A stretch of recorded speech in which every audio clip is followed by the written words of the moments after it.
28 October ছিল আজমিরি হক বাঁধনের জন্মদিন। এই দিনের সবচেয়ে শ্রেষ্ঠ উপহার ছিল বাঁধনের কাছে তার মেয়ের একটি বক্তব্য।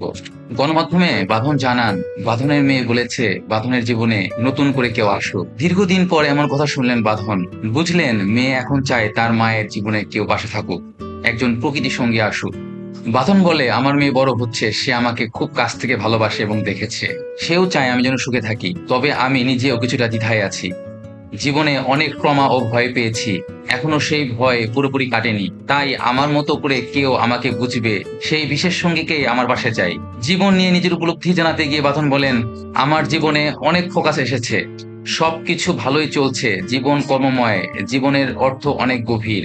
অভিনয়ের জগতে বাঁধনের জনপ্রিয়তা দেশের গণ্ডি ছাড়িয়ে বিদেশেও ছড়িয়েছে। ইতিমধ্যে তিনি হিন্দি সিনেমাতে অভিনয় করেছেন। বর্তমানে তার 2টি সিনেমা মুক্তির অপেক্ষায় রয়েছে।